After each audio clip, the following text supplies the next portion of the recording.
And you said to him, God, at the end of the day, I feel like I'm just a soccer mom. And his response was, it's the everyday people who do extraordinary things that are increasing the frequency of the planet. There is nothing more important, more special that you can do than be a soccer mom at this stage in your life. Just do it with love, compassion, conviction, and you will be living life with purpose. Love that. Can you expand on that? An amazing experience, and I share it in the TEDx talk, which is Eckhart Tolle, who's a very popular author. Oprah's promoted him a lot. And I had this crazy situation when I went to go meet with him because I was cold, like I had a cold and I was late and I was very stressed about like getting the material I needed from him for my book. And I remember when I met him, there was like this moment of like, oh my God, I can just let go and breathe and be present. Hello, everyone. Welcome to Better Together with Maria Menounos. Of course, I'm not Maria Menounos. I'm Mr. Maria Menounos, Kevin Undergaro, sitting in for Maria while she recharges. When you know better, you get better.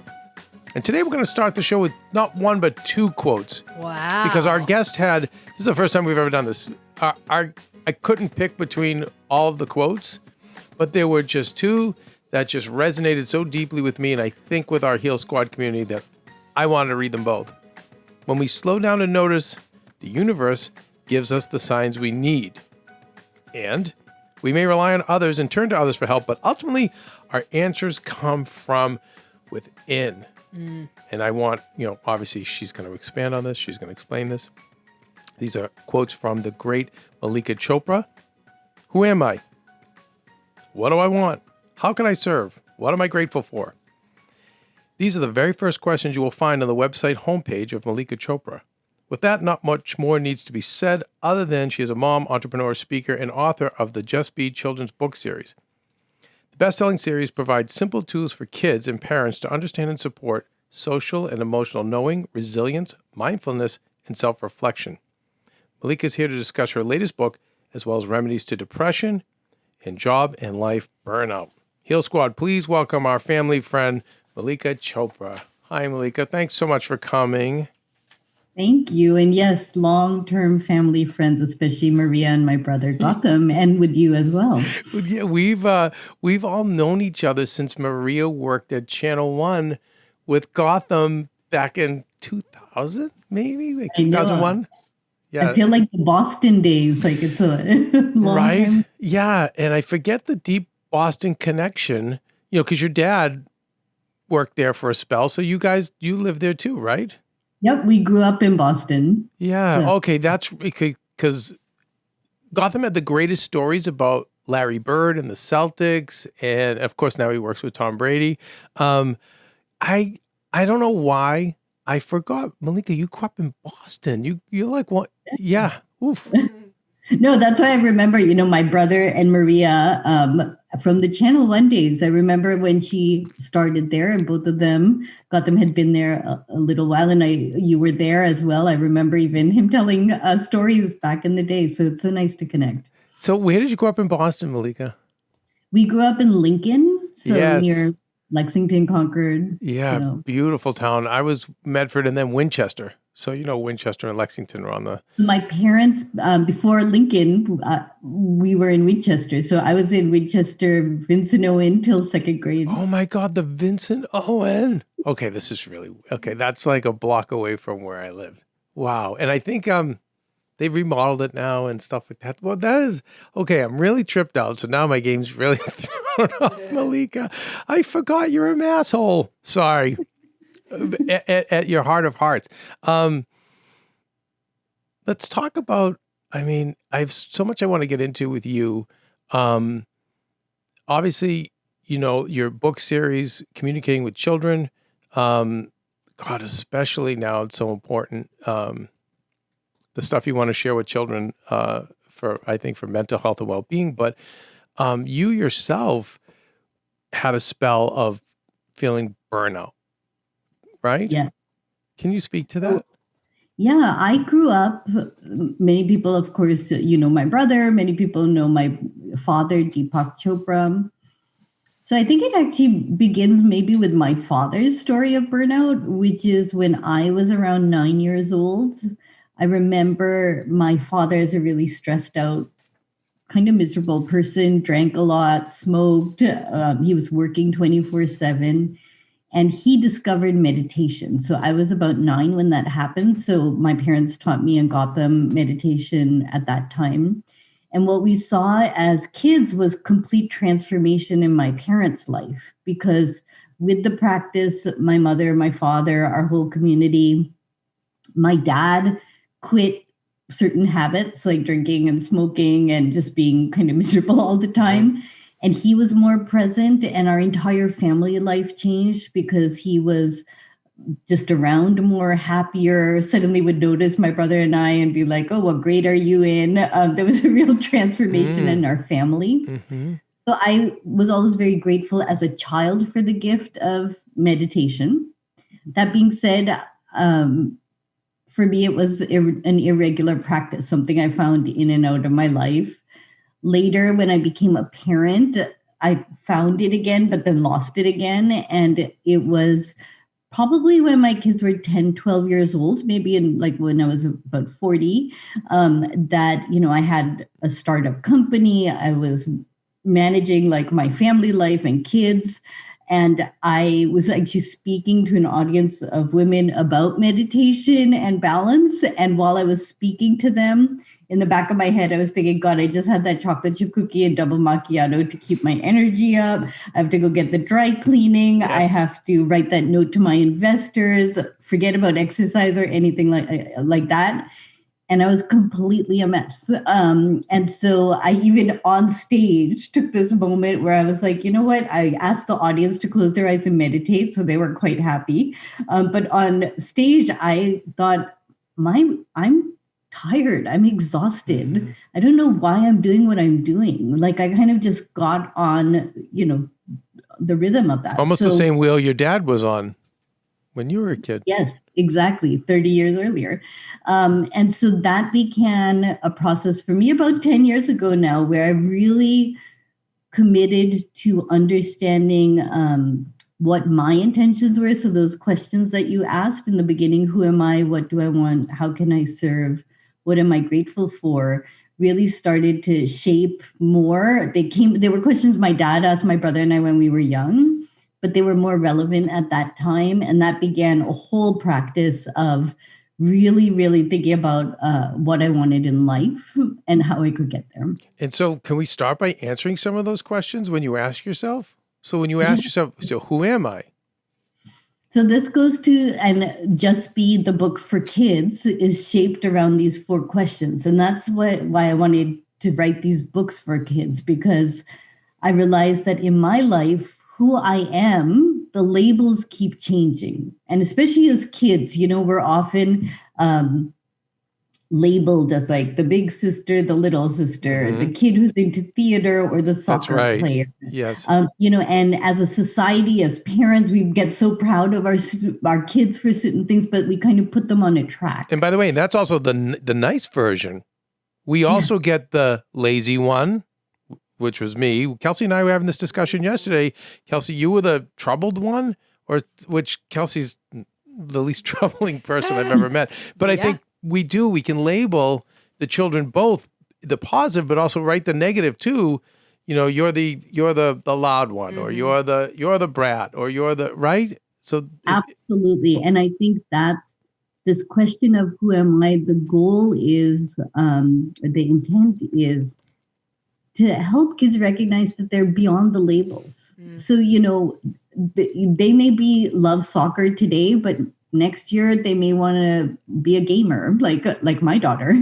And so, who am I is really meant to think about who are you beyond all of the labels, how other people see you, and you get that sense of who you are. For me, I believe, through experience. So that is where like a meditation practice or something where you go beyond just the labels. You really feel a presence inside yourself that you take with you. And so my goal with kids is if we can introduce these concepts early on, they carry them hopefully for the rest of the life in a way that I did. So, for me, this is very much like it was my childhood as a parent. These are the lessons I wanted to share with my kids as well. And so that who am I? And in the book, what I do is I try to really break it down to think about, okay, what's your name? What you carry in your name? Your first name, your last name. Your last name represents all these generations that came before. Some kids don't know where they came from. Why was it name chosen in our culture? Names have meanings. So it really begins with just the basic labels, and then it goes into, what do you like to do? So the next question, what do I want? Right. When we were young, another phrase that my father used to share with us says, I am responsible for what I see. I choose the feelings I experience and set the goals I will achieve. And everything that seems to happen to me, I ask for and receive as I have asked. And he would ask us, okay, guys, what do you ask for? So Gotham, of course, would ask for tickets to a Celtics game. I'd ask for, let's go to a trip to Hawaii or, new clothes. And my dad would listen, and then he'd say, okay, but what about asking for love, inspiration, a sense of purpose, connection? So we were taught to ask for the qualities in our life that made us happier, healthier, more connected of purpose. So I think those were two questions, which again, if we can start kids, thinking that way, and more importantly, experiencing those qualities, hopefully that anchors them with more security moving forward. Wow. And these are questions you probably even have to ask yourself more than just once, right? Like, how often do you check in and ask yourself? Because like you said, you're going to evolve. Yes. And so I would say, having done these practices for decades, I'm about to turn 50. Oh, so, congrats. I would say what I wanted in my teens was very different from what I wanted in my 20s, my 30s, my 40s. I can actually now look at decades and think through, where I was at that time. And I have another book for adults, which I talked to Maria about, called Living with Intent. The subtitle is My Somewhat Messy Journey to Purpose, Peace, and Joy. And the messy journey is the key word there. And that is really represents that at different times in our life, we feel like, okay, we've got it together. Like we love our job, we are in good relationships, we're feeling healthy, maybe connected to people. But then something happens and we realize it's kind of falling apart. And maybe it's a diagnosis with some sort of disease. Maybe it's a relationship, going through a divorce. Many people, that becomes a trigger. For me, there wasn't like a specific thing. It was more like I had reached this point where I was just exhausted and confused. And so those times are very important times to go back and ask these questions. But if we can remind ourselves to do it every once in a while, we kind of keep on track for that period of time. But I would say it's very normal to reach these points where we really have to reassess. I think the hardest question for me to answer is who am I? Is that hard for you too, Kelsey? Yeah. So definitely. I feel like that's a tough one. And you said meditation helps get you there. Can you expand on that? Sure. So right now, while we're just sitting here, just simply take a deep breath in and out. So just in that breath, and I'm just going to focus on one breath here, there's a moment where you probably feel a sense of peace and calm, maybe in that pause between the in-breath and the out-breath. And in that pause moment, that's peace, that is really who you are. So in that moment, you are not kind of thinking thoughts. You're not worrying about performing right now. You're not worrying about, what happened this morning, what happened later. In that moment, like that pause between the in and the out breath that may be expanded, that's really a sense of our soul and who we really are. That is that place inside of us that we carry with us all the time. So, that sense of being, of who you are in that experience. And that's the thing, it's not an intellectual thing, it's really an experiential thing. That's that part of you that you carry all the time. So that was with you yesterday, it will be with you tomorrow. It's our soul, it's our presence. And so when we experience that more and more in our life, then we carry that sense of peace with us through every experience. We carry it through all the different labels, all the different stresses, but we can always reconnect with it.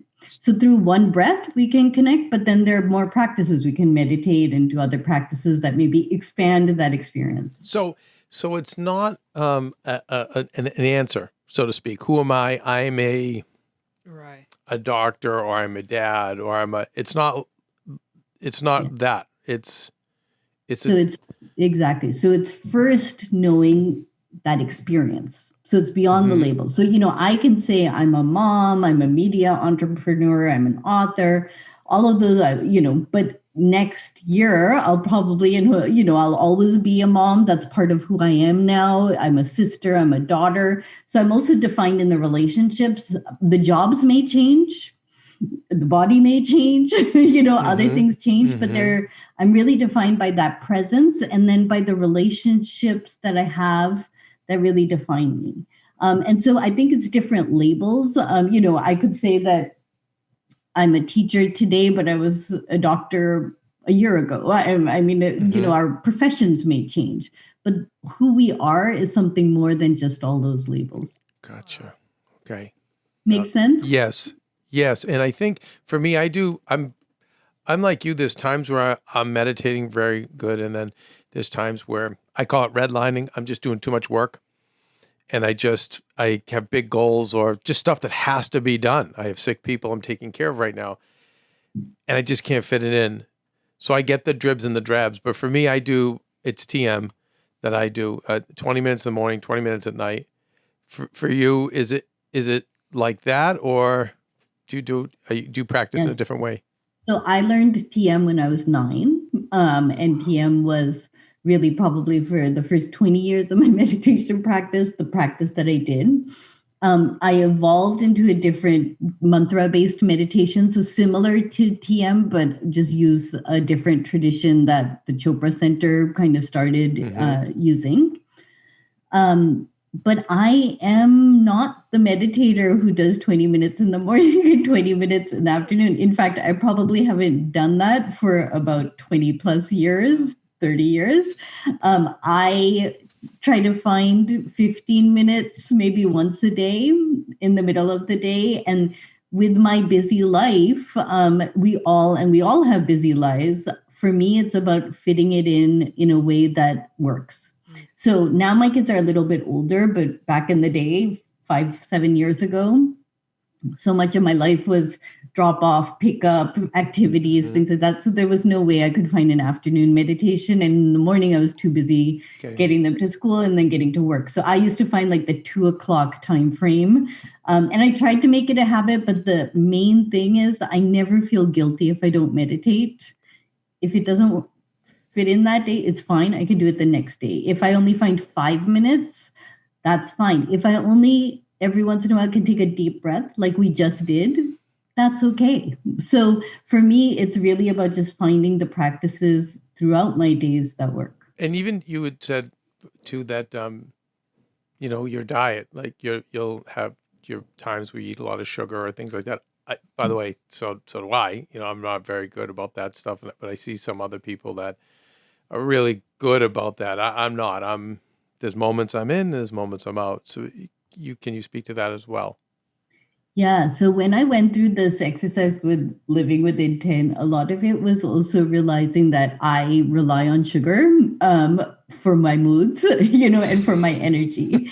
And so it was really also it was fascinating because going back to even some of these questions, like who am I realized like so much of that was also linked to my mom, to my grandmother, like all my memories of security and love were like my grandmother baking cakes and things like that. So again, I really believe that asking questions and digging deeper helps kind of bring some insight even into our everyday habits. So, I mean, the sugar remains my up and down thing. This is almost embarrassing to admit, but I feel like I've got over the sugar. And these days, my treat is Japanese Hibiki whiskey. And it's not like I'm a regular thing, but that's become, I kind of feel like if I have that drink once in a while, that's like my treat now. Yeah. And that's okay, right? Totally okay. And I share these because some people think that, because my father is Deepak Chopra, people often think that, all we do is yoga and are vegetarian and we meditate. My dad's actually more that way, but my brother and I, and my brother, we're figuring it out. We're like everyone else. And I purposely share some of these things because I want people to know that's okay. Like we're all figuring it out. And as long as you have balanced habits, that's the most important. I loved, and I think I saw this on your TED Talk, and I want to repeat the quote. You were speaking to a guru, not your dad, but another practitioner, healer, and you said to him, "God, at the end of the day, I feel like I'm just a soccer mom." And his response was, "It's the everyday people who do extraordinary things that are increasing the frequency of the planet. There is nothing more important, more special that you can do than be a soccer mom at this stage in your life. Just do it with love, compassion, conviction, and you will be living life with purpose." Love that. Can you expand on that? An amazing experience, and I share it in the TEDx talk, which is Eckhart Tolle, who's a very popular author. Oprah's promoted him a lot. And I had this crazy situation when I went to go meet with him because I was cold, like I had a cold and I was late and I was very stressed about like getting the material I needed from him for my book. And I remember when I met him, there was like this moment of like, oh my God, I can just let go and breathe and be present. And after this amazing talk that we had, I did say that because I think when going on to the next question, how can I serve, from the book, again, when we were young, we were constantly asked, like, how can you serve? That was really the intention behind everything that my dad did. And so it became, how can I serve myself? And then how can I serve the world? But in our tradition, the Indian tradition, Vedic tradition that we come from, there's this concept of dharma. And dharma means purpose in life.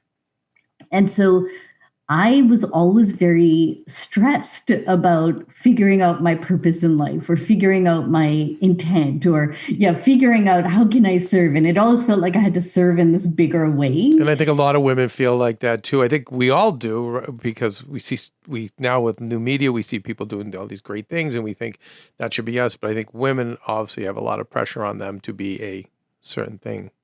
And guilt, because we also feel like, if I'm at home with my kids, I had this great education, or I'm not, earning money, or I'm at, there's this constant stress of like, am I doing enough here, but then not enough there. And so that was a real issue for me. So when I asked Eckhart Tolle that question and said, I do feel like I'm a soccer mom, like I'm just driving my kids around all day and I have all this pressure to serve in this bigger way. And how he answered was such a relief. It was such a ability to take a deep breath and actually feel really good about what I'm doing. And the reminder that when you're doing it, do it with love and do it with a sense of purpose. I mean, what could be more special, right?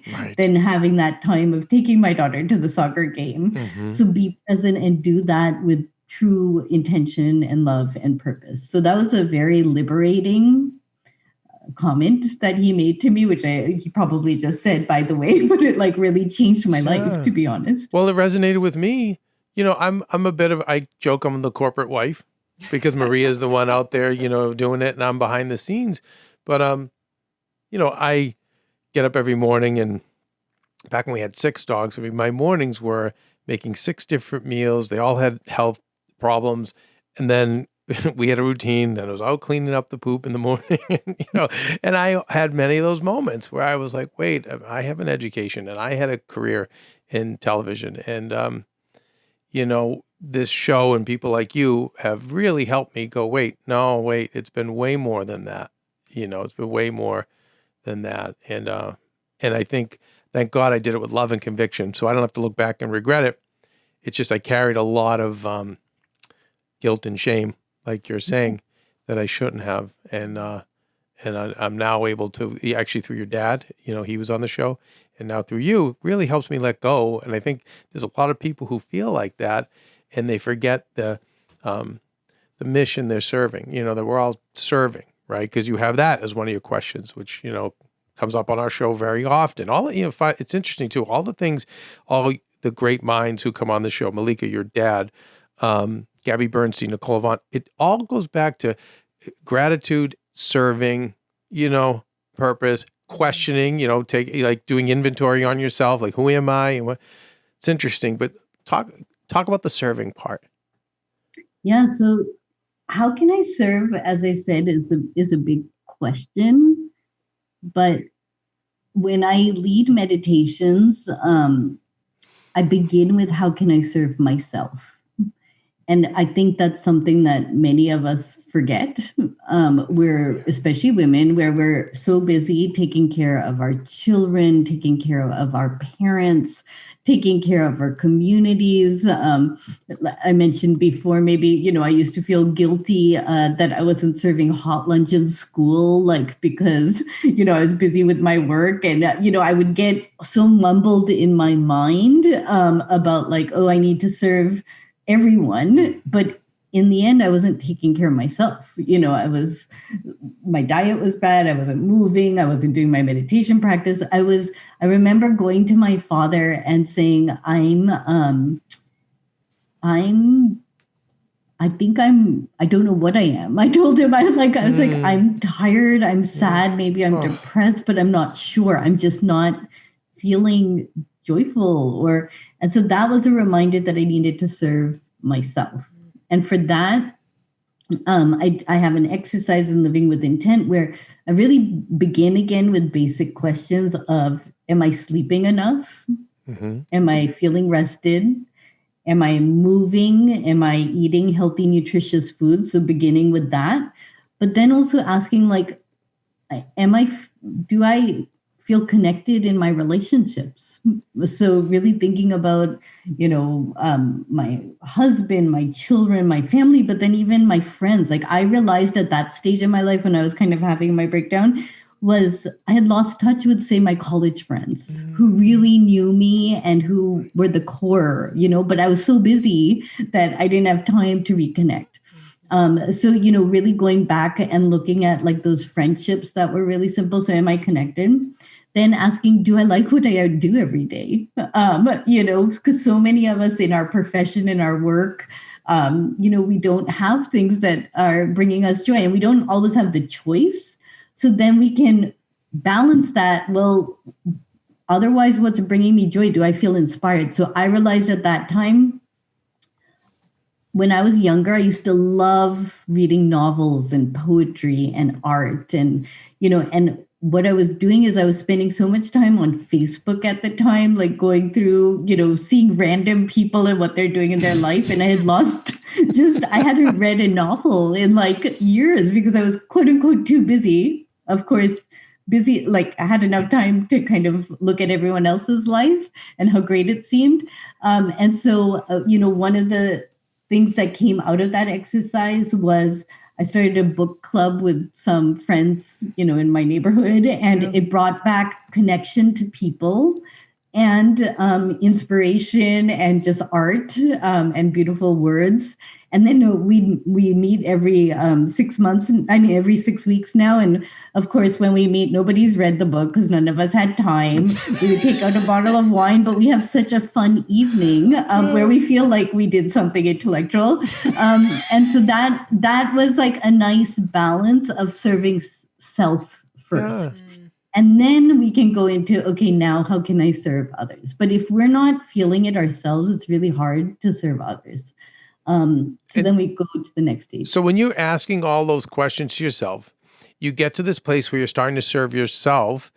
How did that affect your parenting? Were you able to be a better parent, and a better wife and all the other things in your life as a result? Absolutely, because I think that's the thing. I was at that particular stage in my life. And like I said, these come and go. Like I still like right now, my elder daughter's gone off to college. So I'm like going through a new like phase right now, right? With one child leaving.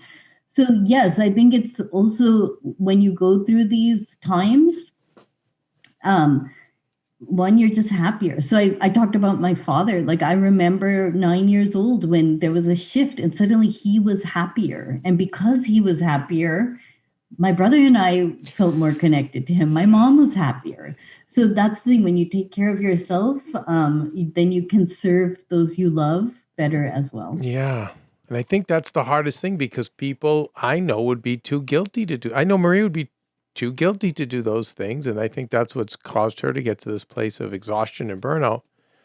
But that's important to know. That's the irony, is that if you do serve yourself, you're going to be better in everything you do. Yeah, no, and I think we're living in an interesting time where also, and you and Maria know this, my family knows this, there's this kind of public perception of what you do professionally or what people think, and, all the social media has fed into that. But then there's the individual journey that we all are going through for ourselves and with our loved ones, our closest ones. And so there's often this kind of misperception from the public face and the private life. Right. And we know this very well because we grew up with many celebrities coming to my father for help. And they were often really suffering. And so we, from the beginning, always saw that, the private life was, and they were often the most brilliant and talented people on the planet. And, we're bringing so much joy to other people, but in their own life, we're really suffering. Yeah, I remember your dad spoke about Michael Jackson and saying how, he had said for years he wouldn't be alive. He wouldn't live to be an elderly person. Like he knew. Yeah, he knew. And I think what that experience gave us was also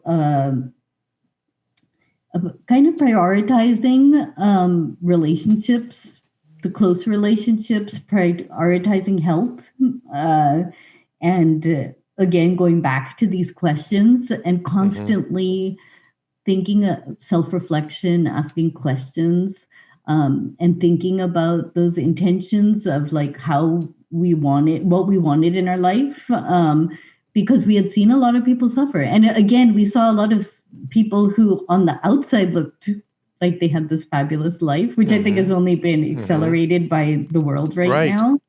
But we're still needed to take care of themselves. I think people can relate to that too, because even if someone's not, let's say, a star, you see on Facebook, they look like they have the perfect life. But then, we see, you turn the curtain, you say, oh, wow, they have the same problems we do, maybe even worse.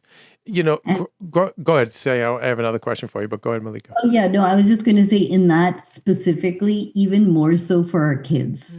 So, our kids, as they get on social media, they feel like they're missing out on everything and everyone looks perfect because you choose how to do that. Yeah. How do you manage that, Mallika? So, one, I think it goes back to those questions in the book, because if from a young age, we're also having kids affirm, that inner sense of being, that inner sense of connection and purpose, they also then start to understand that the labels and all the external stuff isn't really defining. So that's more an experiential thing, but from a very practical standpoint, one, I think it's really important to only let kids on social media when it's age appropriate. Smart. And then as parents, to constantly means until they're probably 13, 14, because after that, they don't really want you involved in their lives as much. But to constantly be having the conversation about, how people present things. And so, and like I said earlier, I mean, I used to go on Facebook and be like, oh my God, look at, they're on this amazing trip, or they're being able to do this. A highly educated adult who's the daughter of one of the greatest of all time in what he does, and yet it affects you. So how is, of course, not going to affect children? Yeah.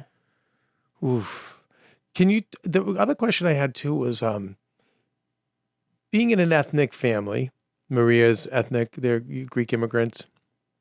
My family's Italian, but I think in a lot of first gen families, I notice there's a lot of pressure too to be. You may have avoided it because of your dad not being like that, but maybe it was uncles, cousins, aunts, whatever. But I know a lot of the women in a very tight knit ethnic family, for all the wonderful things that go along with the culture. There is also a lot of pressure to be a certain.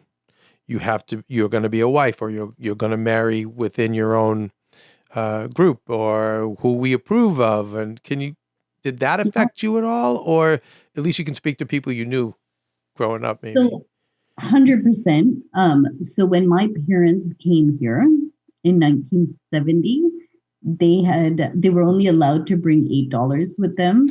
So they literally arrived here with $8, and that's why my dad worked 24/7, moonlit to just make extra cash. My mom got pregnant, and my parents didn't have health insurance, and they could not afford to have me here. So actually, my mother went back to India. It was cheaper, the return ticket to India, than to have a baby here. So I was actually born in India, while my dad worked here in the US, and my mom came back after a few months with me as a newborn. So my family is very much the immigrant story of also the American dream realized. My dad had so much success, but in the town that I grew up in, Lincoln, I think there were 3 families of color. So us, a Bangladeshi family, and a Chinese family. And of course, the Chinese family, the daughter there and I are still best friends to this day. We grew up that way. And yes, I think as one being different, as being immigrants, as kids who also watched our parents work really hard to build a life, there was always pressure. So, in our community, everybody was a doctor, literally. And not only were they doctors, they were the Indian doctors, they were all the top doctor, like in their med school in India. They were always like ranked number 1, 2, or 3. Like you would get ranked in India. Heavy. So my dad would always compete with his 2 best friends of who was 1, who was 2, and who was 3. And then my dad's brother, he was number 2 in his med school, but his wife was number 1. So it was like, and this was the top med school in India. So we were literally surrounded by the smartest people who had left India, who were doctors over here. So to say there was pressure was an understatement. But what's interesting is, and of course, there was pressure to go to good colleges and things like that. And parents would always say, oh, there's no pressure. But there was pressure. And, both Gautam and I ended up in amazing colleges and all that kind of stuff. So I think there's one thing that was said. But I will say at the end of the day, again, the gift that my parents did give Gautam and I was this freedom to also explore again the who am I question. So as you know, my brother was a sports fanatic. And so, he's found a career, after Channel 1 and many other things where he's doing that. For me, I have, as I said, the messy journey. I've had plenty of startup companies. I've written books. I've gone back to school because I didn't know what else to do. So I always, that was like a good fallback, to be honest. And I do think my parents gave us at least the ability to self-reflect and think about what we're passionate about and follow that. Yeah, I remember reading something about your dad that he said as a parent, that he had said to you guys that I will support you. Just do what you want to do. Don't worry about money or whatever. I will, which I think is what a blessing, So, and that is actually a really important point because I think both Gautam and I recognized, and I make this really clear to my children, is that we have extreme privilege. And I think it's really important, even though my parents didn't, and my parents worked really hard, Gotham and I do have extreme privilege. So that question of how can I serve actually feels even more important, right? Because since we were given support and gifts and education and access, then it becomes important to share. And I do think that's where I both Gotham and I'm really proud of my brother and what he's created with religion of sports. And I think what I've been trying to do with the kids is kind of passing on so many of the things which were more life lessons that came with us, but we also have the privilege to be able to share them with others. And I think when you serve, rich or poor, and I know it's harder for poor people because they're literally fighting to make ends meet, and I get it. But when you serve, you get such a feeling of purpose in your heart that makes you feel better and stronger. So it's not just about, I have a lot, so I'll serve, but it's like, I think it's so helpful to anybody who does. And I think in my experience, the way that for me, and that's the thing, everyone has to find their own way. But for me, that I have found I can serve most is giving people space to just take a deep breath, like we did. Giving parents and teachers some tools to connect with their kids, and then actually giving the kids directly the tools where they can teach their parents.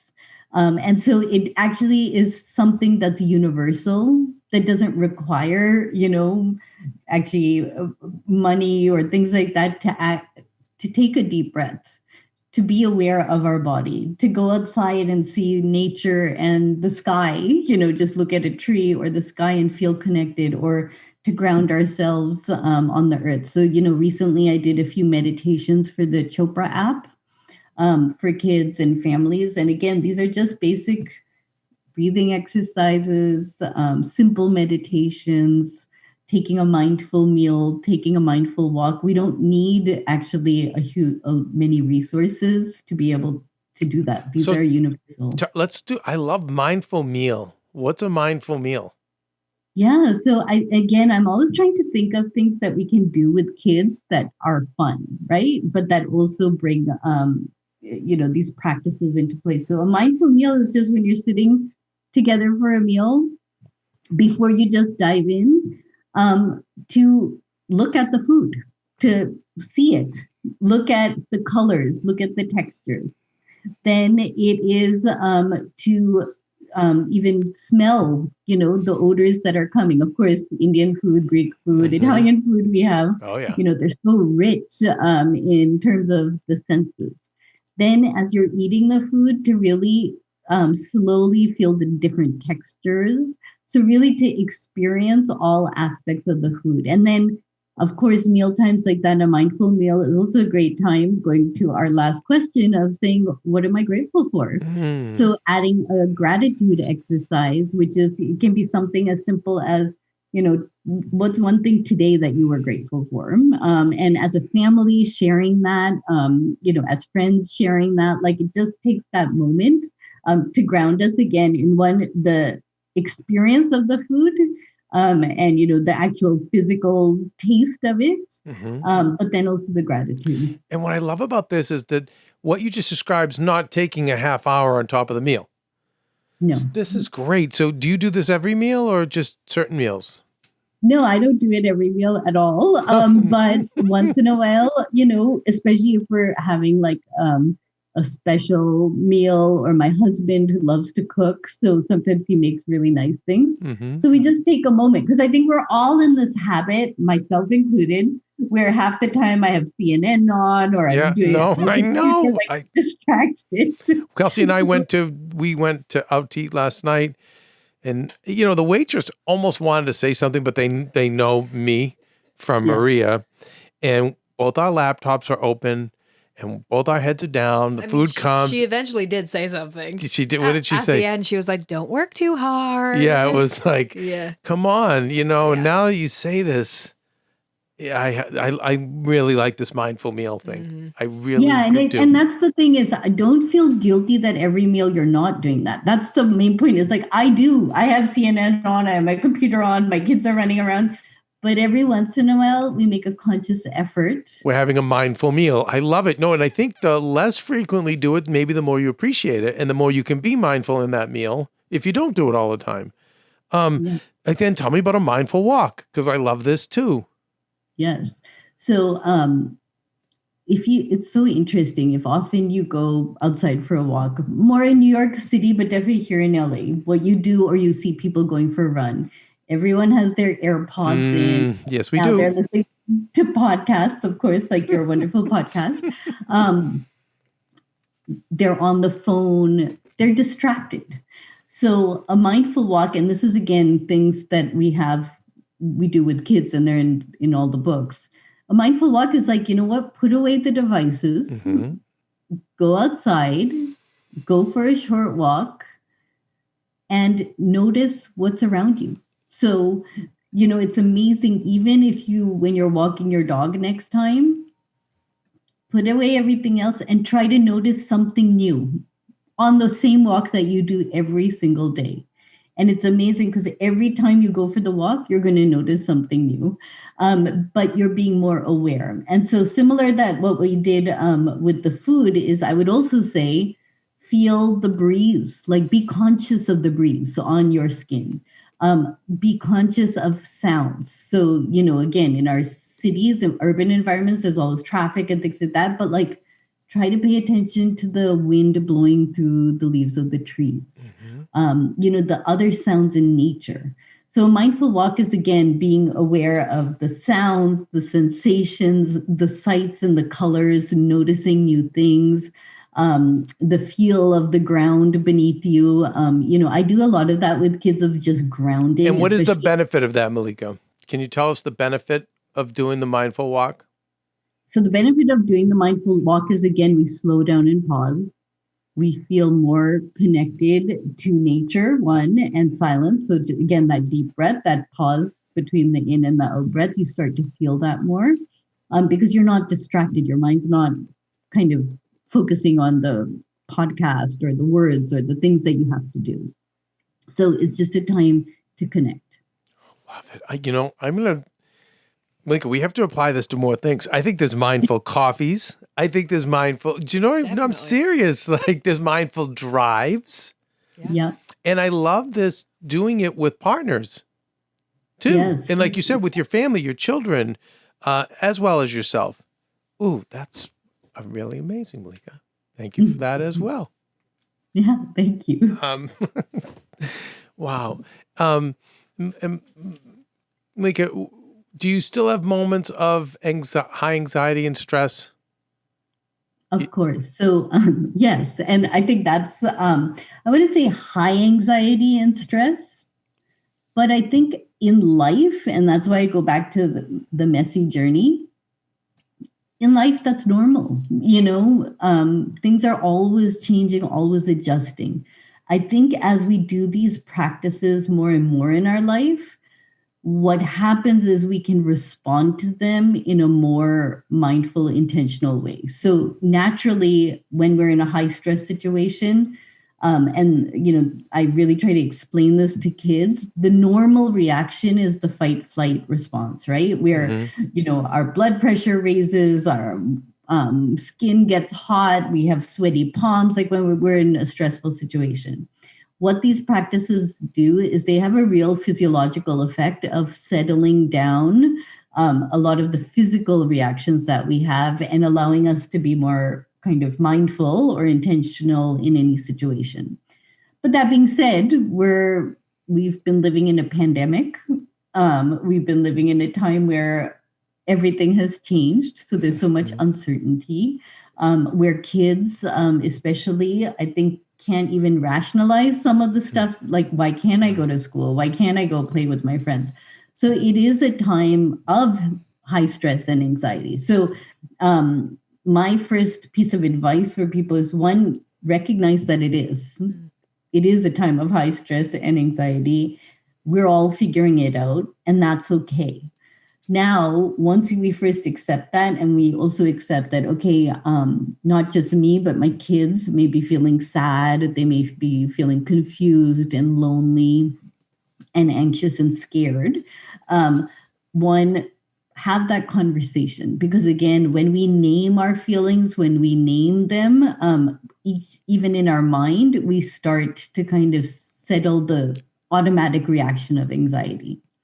And then what I would do, and that's one of the things I've been trying to do on some of the meditations on the apps, is just giving kids certain tools. So like a simple one that I do with kids, but also with parents, is in this time of anxiety, it's really helpful to feel connected and safe to the earth. So like literally one thing I just do is like I have them stand and take a deep breath in and out, focus on their feet on the ground, the stability of the earth, and say, I am grounded and I am safe. So you just feel in that moment safe and grounded in the earth. And then I move to like, put your hands on your heart and take a deep breath in and out and say, I am here. Because again, going back to what we started with is I'm right here. So everything else is going to be crazy. And then I move on to like actually the top of your head and feeling like the space around you and then the skies and the universe above and just saying, I am. And what an exercise like that does is 3 simple breaths, but it helps all of us, but especially kids, kind of just ground themselves in like the moment right now, because everything is uncertain. And we don't know. That's the other thing. We really don't know how things are going to play out. We're all hoping and we're starting to get back into a rhythm of things, but we've been living in a crazy time. Yes. So Have you ever tried that technique on a kid having a temper tantrum? Because it seems like it would be effective.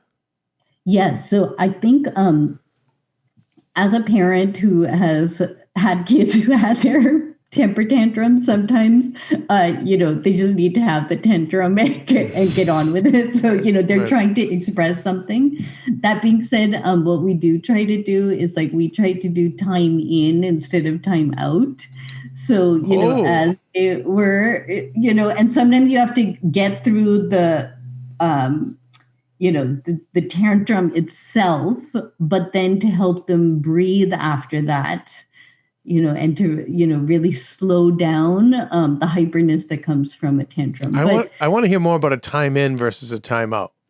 Yeah, no, I think again, we all grew up probably in a culture where when we were needed to be disciplined, we were told take a time out, go stand in the corner, and just leave. And so, but I think if we shift the conversation to, okay, the time in, and again, taking the deep breath and connecting back to self instead of whatever is triggered that reaction, can give kids a long-term tool, actually, that when they're in a stressful situation to regulate breath and just slow down. I like a time in. And when you said about naming their feelings, can you be a little more specific on that? Yeah, so Dr. Dan Siegel, who I don't know if you guys have had on your Yes. show, but you should.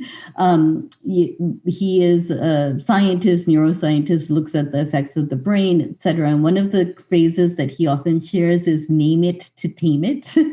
And that is really about when we are in a stressful situation, again, the automatic response, which is a biological, physiological response, is that our body reacts. So we said this before, your heart beats fast, you start sweating, often you turn hot. So I have cool down exercises for the kids. But when you name the feeling, like when you get in a habit of naming, okay, I'm scared right now, or I'm anxious right now, or they said something and I'm upset right now. What you do is you automatically mentally shift that automatic body response to like a more thoughtful response. And that actually has a physical feeling as well.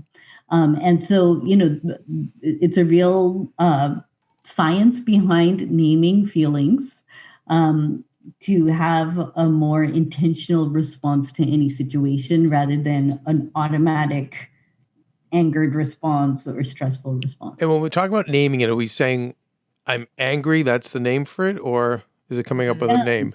I think so sometimes, and for different people, it's different things. So sometimes it may help to name the feeling, but another and especially with kids, are often more attuned to their bodies. But how is it feeling? So, like when I'm nervous, I have butterflies in my stomach. Mhm. Or when I'm sad, my heart's hurting. And so you can also really start to feel it in your body and then just recognize where you're experiencing that. And just paying attention to it will also help you kind of like, especially with kids, like if the butterflies in your stomach, we have an exercise in Just Breathe, one of the books, of blow those butterflies away, like actually literally envisioning the butterflies in your stomach and really taking a deep breath in and then blowing them out and envisioning them flying all over. But what that does is it helps again bring the breath into the body and release some of that anxiety. I love that. He has a lot. I have a lot of work to do, Malika. Me too. Apparently. Malika, when is the new book out in the Just Be series, or It's is out. it's out now? Mhm. It's out now, and you can get it on Amazon. Yes, it came out last week. So the Just Be series is 3 books. It's Just Breathe, Just Feel, and now Just Be You. So Just Breathe is really meditation, mindfulness, practical techniques. Just Feel is about the feelings and social and emotional learning and intelligence.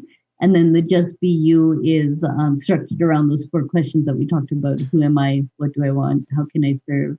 And what am I grateful I for? think just being you is, I don't know, feels like one of the hardest things to do, but we keep hearing that. Just be present, just be.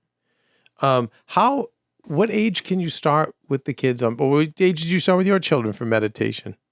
Yeah, so the books that I wrote are for we say 8 to 12-year-olds, but the goal is they're books that kids can read themselves versus like a parenting book. Mm-hmm. So they're really structured as books for kids. And I wanted to do that because people are always asking me, like, how do I teach my kids how to meditate and, things like that. Whereas my thing is, well, do you have a practice? And if you have a practice, your kids will follow you. Now, what I'm seeing is that kids are learning these practices in schools and hopefully through books like mine and whatnot. And they're starting to teach their parents. So my kids always tell me, Mom, calm down, just breathe, so it's really being reversed. So I think you can teach kids at a young age when they're really young. It's more about your practice, not getting them to do anything. And so that's why I share my family story, because it was my parents had a practice and their lives changed, and in turn got them in my life changed. And so the parents lead by example, not just words. Mm-hmm. And so, you can't tell your kids to do all this stuff if you're not doing it. So from a very young age, you can have a mindful meal or a mindful moment, or just have a gratitude practice that you start at a young age with your kids. You can play together without all the distractions, or go for a mindful walk. As I said, so these are all things. It's not about teaching our kids to meditate, but it's like doing things together. Yes. Conscious breathing, conscious walking, gratitude exercises, things like that it becomes part of your everyday. It becomes part of the family. Amazing. And are you finding more young people? I mean, yes, you came up with this, but are you seeing more families now practicing this stuff? So when my dad started sharing these practices or talking about a mind-body connection, when we were young in Boston, he was called a witch doctor who sold snake oil. I mean, that was our entire childhood. Wonderful. Now, yeah, exactly. Now, there is, I guess, the Western scientific models that through research have shown the benefits of meditation and mindfulness practices, because there's reams of research in the last 10, 15 years. Suddenly we're seeing it everywhere, right? In corporations, in schools, in government, etc., which is fantastic. There are too many apps out there. I mean, it's everywhere right now. And that's, I think, a very positive development. But I like to remind people that meditation is not about stress management. The sages who were meditating, whether it was in, India or Eastern Asia or Native American traditions here and in South America or in Israel, all these wisdom traditions, those people were doing these practices to ask, who am I? And how can I serve? And what is my place in the universe? They are spiritual practices. And so that's really the goal with the final book, Just Be You, is yes, we can have all these self-regulating exercises, like breathing and meditation and mindfulness to help us. But ultimately, it is about asking bigger questions. And that's what makes the journey so much more special. Mallika, I think you're such a gift. Obviously, your whole family, but you especially. I think women really need to hear this right now. I think moms need to hear this right now. Dads too, by the way, because I know I had a lot of takeaway. And I think that the other book about your messy life too, I think that really resonates because I know I feel like there's moments I have it together and there's times I just don't, and I think the message I got from you is that that's okay. Totally okay, totally normal. And it keeps happening. We just find more tools to get through it. Malika Chopra. Malika, thank you so much. And you guys, please go support Mallika. Get these books for your families and for yourself. It's at Malika Chopra. And Mallika, please stay in touch. And when we get back to LA, we should all try to get together when all of this passes. Thank you. And send love to Maria. I will. Great discussion. Did that speak to you? Yeah, Kels? definitely. How? I think You have to talk into the mic. I want to make sure Steven's back on. Okay, good. For me, it was what she said. Like, she just kind of wrapped it up at the end. Just asking the bigger question is key, right? It's not about stress management. It's not about managing this or managing that. It's like when you start asking these bigger questions about who you are, then you start to be, Right. then you can start living this less stressful life. But don't be stressed about asking those questions either. No, yeah. Right? She seems Right. Because I think that could be stressful too. Because I know Definitely. I was stressing out. Like, wait, I don't know who I am. I have to ask Maria who I am all the time. No, I feel the same way. And I was going to ask her too. I should have.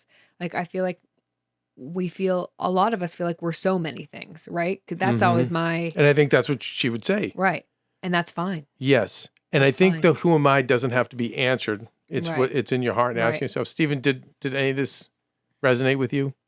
Yeah, I mean, I like the aspect of the mindfulness. Like, we live so much of our lives on autopilot, and we ascribe significance to so many things that affect us, as opposed to putting significance into things that we're actively interacting with and doing, like eating and like the things that are around us and the things that I can look out my window and see trees and see all these things. And we just go through most of our life ignoring that. Yeah. So it's just like kind of what we had our last guest talk about, where you need to schedule time to rethink. You need to have time to actually be aware of everything going on.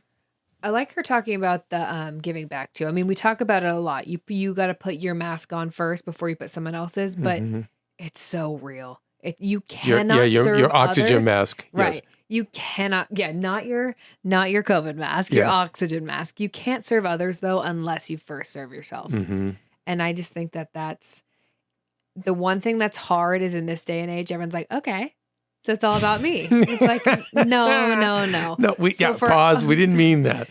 Yeah. So for our Heal Squad, who, like we talked about with Adam Grant, most of us are givers. Yes.